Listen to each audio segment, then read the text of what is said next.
No vídeo de hoje vou trazer recomendações vindas diretas do aplicativo que todo mundo tá viciado no momento, que é o TikTok. O TikTok também tem o seu nicho literário, assim como o YouTube e o Instagram, e o nicho literário de lá é conhecido como o BookTok. E sendo uma pessoa que gosta muito de livros e que recebe essas recomendações desses vídeos constantemente do TikTok, eu resolvi escolher 2 livros que eram muito recomendados por lá, do gênero de fantasia e mais especificamente livros de hot, entendeu? Aqueles livros que tem as ceninhas picantes. Então eu li esses 2 livros e vou falar aqui hoje pra vocês a minha opinião a respeito dos 2.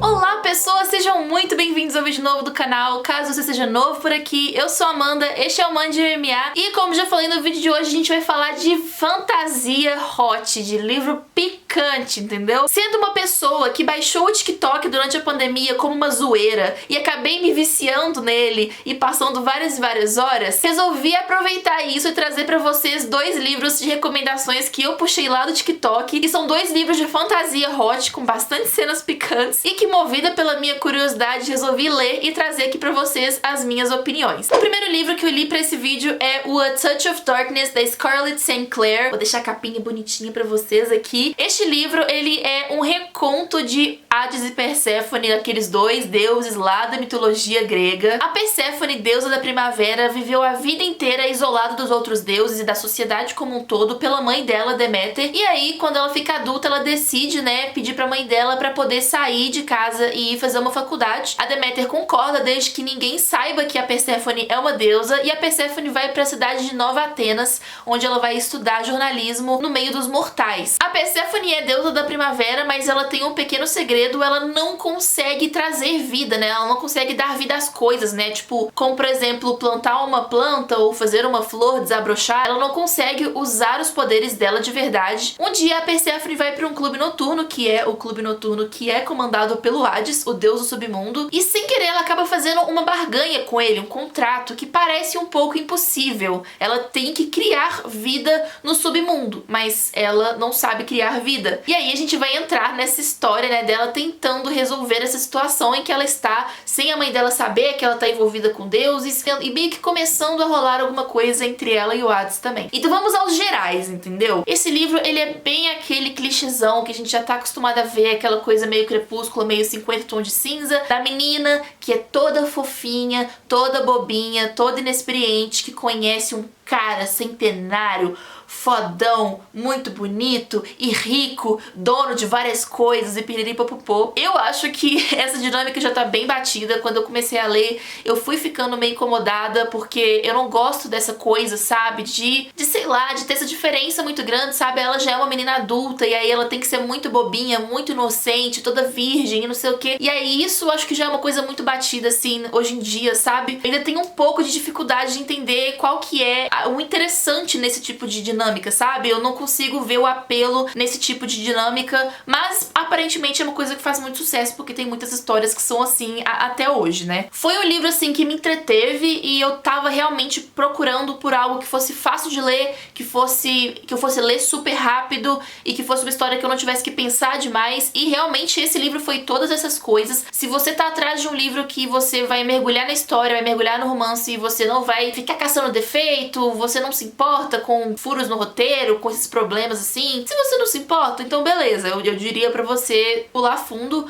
Acho que em vários momentos eu fui tirada da história por causa dessa questão da dinâmica dos 2. Como é um livro que envolve, esse acordo, ele tem essa vantagem em cima dela, sabe? Ele é uma pessoa que meio que controla o destino dela e ela tem que fazer o que ele manda, mesmo que indiretamente, mas por causa do contrato que eles fizeram. Eu não gosto de livros que tem essa diferença, esse desbalanceio de poder muito claramente, assim. Eu não gosto quando tem desbalanceio de poder nenhum, Então isso foi um aspecto que me incomodou bastante. Eu gostei muito do Hades como personagem, Apesar disso, sim, eu acho que ele é um personagem bem interessante, intrigante, é interessante tentar entender como que ele é, como que ele pensa, ver essas outras faces, do deus da morte, que passa um pouco ali do estereótipo, a gente tenta ver por baixo, desse estereótipo. Mas eu achei a Perséfone como protagonista muito fraquinha, sabe? Ela é bobinha e a autora às vezes mas tenta fazer ela tomar algumas atitudes e tal, mas eu achei ela muito bobinha. E acho que assim, né, é aquela coisa que a gente até, aquela discussão que vinha muito com Crepúsculo antigamente, que é interessante para as autoras colocarem personagens femininas que não tem tanta personalidade pra gente poder se identificar, né, pra todo mundo se identificar com essas personagens, mas no final das contas pra mim ela só ficou sem sal mesmo. Acho que poderia ter sido muito melhor explorado. Ela é uma deusa, sabe? Então assim, acho que faltou um pouco disso assim pra mim, mas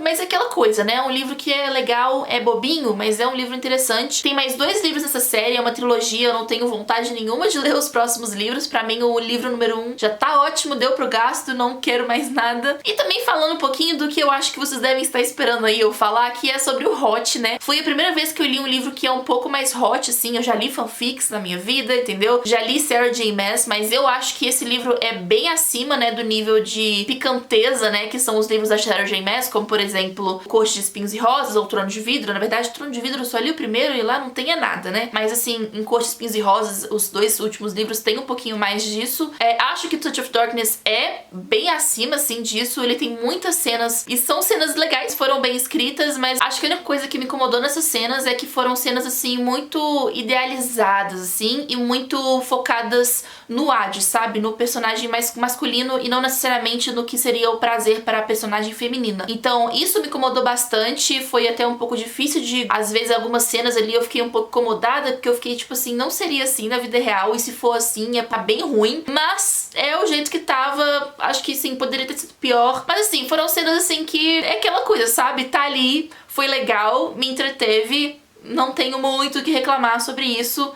Se você tá lendo o livro por esse tipo de coisa, pode ser que te interesse, mas eu ainda acho que as cenas do segundo livro, que eu vou falar nesse vídeo, foram melhores do que essa, então fica atento aí pro próximo livro. No final das contas, eu acabei dando 2,5 estrelas pra Touch of Darkness. Não foi um livro, assim, horrível, foi exatamente o que eu tava esperando, né, exatamente o que eu estava querendo ler, então acho que por isso que me agradou a leitura, sabe? Foi bem satisfatório, assim, dar essa chance pra esse livro. Se você tá assistindo esse vídeo e chegou até aqui, não esquece de deixar o seu like aqui embaixo, tá? Pra gente poder crescer mais no YouTube, pra esse vídeo chegar em mais pessoas. E bora então pro segundo livro desse vídeo. O segundo livro que eu li foi o Rhapsodic, da Laura Thalassa. Esse livro faz parte da série The Bargainer, que seria tipo o barganhador. Nesse livro nós vamos seguir a Calypso, que é uma sereia. Ela tem poder de encantar pessoas com a voz e fazer as pessoas fazerem coisas que ela quer que elas façam. A Calypso, ela tem uma espécie de pulseira cheia de pingentinhos, e cada um desses pingentinhos representa um erro que ela cometeu no passado, né? Quando ela era mais nova, ela fez vários acordos com um cara que se chama o Barganhador, que é esse cara que faz barganhas com as pessoas e depois ele volta pra poder cobrar o favor de volta. Se a pessoa não quiser fazer o favor, a pessoa morre, né? E aí ela está com o braço cheio desses pingentes, simbolizando que ela tem esses favores, né? Que ela está devendo esses favores. Esse barganhador nunca pediu pra ela esses favores em troca, mas depois de vários e vários anos que eles não se viam, ele voltou pra vida dela e começou a recobrar esses favores dela. E antes de a gente começar a falar do livro, você já deve ter percebido a relação entre esses dois, né? Que eu não sei por que os 2 livros têm essa coisa da menina ter feito acordos com o cara, e eu achei isso engraçado, assim, quando eu comecei a ler o segundo livro, eu achei engraçado, que eu fiquei, nossa, que coincidência, né? Qual que era a chance do plot ser praticamente o mesmo? Mas, gente, eu gostei muito, muito mais desse livro do que o Touch of Darkness. Antes de qualquer coisa, eu gostei bem mais da escrita da Laura Thalassa, eu gostei bem mais dos personagens. A Calypso, ela é uma personagem muito mais complexa, muito mais densa, né? Ela tem muito mais características e é uma pessoa, assim, com um gênio bem forte, né? Uma personalidade bem forte. E eu gostei muito do Barganhador, e eu gostei muito da personalidade dele também, das características dele. Eu acho que os dois como casal, assim, eles são bem interessantes, a dinâmica dos dois, mas nem tudo são flores. Eu tive alguns problemas com esse livro que eu vou contar agora. A primeira coisa que me incomodou muito, muito, muito nesse livro é que a premissa dele já abre um leque de possibilidades de coisas, assim, problemáticas, que já me deixou, assim, bem ansiosa no início e bem apreensiva. Primeiro de tudo porque claramente, né, voltamos aí com essa relação de poder desbalanceado. Ele é um cara, assim, bem mais velho, né, ele é tipo centenário, ele é igual tipo o Edward Cullen, ele tem tipo centenas e centenas de anos, mas ele parece ser bem mais jovem do que ele realmente é. E ela é uma menina, assim, tipo, ela é uma jovem, né, acho que ela tem 20 ou 21 anos nessa história. Então, assim, ela... existe aí claramente uma diferença de idade que sempre me incomoda nos livros no geral, assim, porque com certeza uma pessoa de 600 anos não vai ter a mesma mentalidade que uma pessoa de 21. Mas até aí tudo bem. Essa coisa de ele ter o poder, né? Ela tem ali o braço cheio de pingentes, então ela tem um monte de... Acho que ela tem mais de 300 favores, né? Que ela tá devendo pra ele. E, gente, isso é... Se a outra história já tinha um desbalanço de poder, essa é muito maior, sabe? A diferença do poder que ele tem e dela. E por mais que ela seja uma sereia e ela tenha a habilidade de fazer com que as pessoas façam o que ela quer, essa habilidade não funciona com ele. Ou seja, ele tem comando total em cima dela, porque quando ele manda ela fazer alguma coisa, ela tem que fazer. E embora o personagem, né, ele não abuse muito disso, né, desse poder que ele tem sobre ela, me incomoda que a autora tenha colocado isso, sabe? Parece que, tipo assim, olha como ele é bonzinho. Ele poderia ter ferrado com a vida dela, mas ele ferrou só um pouquinho. Então isso me incomoda bastante, eu não acho que precisa. E aí, ainda nessa coisa, né, do desbalanço de poder, tem uma coisa ainda pior do que é o fato dela, né, tá devendo esses favores pra ele, que é o fato de que, como ela fez esses acordos com ele no passado, o livro ele faz vários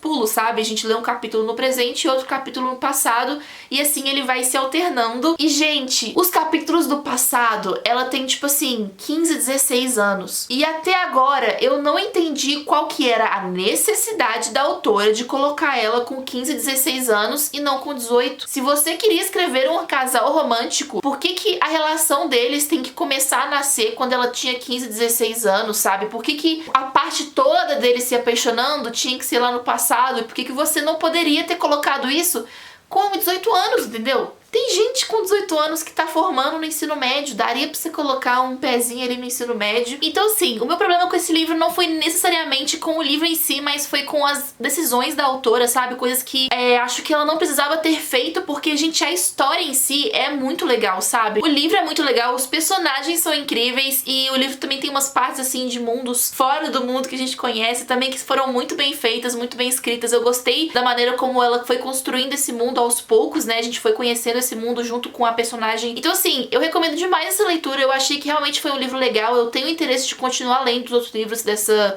série, né? Eu tenho interesse de continuar a série. Mas, assim, as coisas que eu não gostei são coisas, assim, que não precisavam nem existir, sabe? Coisas que... Essa coisa, por exemplo, da idade. A protagonista, sabe, cresceu com uma dependência emocional muito grande, né? Nesse barganhador, nesse cara. E a gente sente muito forte isso, sabe? Eu senti muito forte isso. Eu não sei, eu não gosto desse tipo de coisa. Eu acho que isso abre portas pra relações muito piores. Beleza, o cara nesse livro foi legal, mas se você estiver nessa situação, provavelmente o cara não vai ser tão legal quanto ele foi. Coisas que me incomodaram, decisões da autora, não necessariamente a história em si ou a escrita, mas coisas que ela poderia ter mudado e que ela resolveu deixar. Se você gostou desse vídeo, já comenta aqui embaixo que você curtiu, pra eu poder trazer mais vídeos assim, né, poder ler mais livros desse gênero e trazer mais indicações como essas aqui pra vocês, discutir um pouco mais. Eu gostei muito de ler esses livros, sabe? A fantasia com romance é uma coisa assim que é bem calma pra mim, assim, e eu consigo ler sem pensar muito, sabe? Sem quebrar a cabeça, porque o gênero da fantasia é um gênero que muitas vezes tem coisas muito complexas, mundos muito complexos, então quando a gente encontra mundos de fantasia assim que são mais tranquilos de ler, é bem legal, sabe? Então já me conta aqui embaixo se você quiser mais vídeos como esse. Caso você queira assinar o Kindle Unlimited ou comprar um desses dois livros, eu vou deixar aqui embaixo na descrição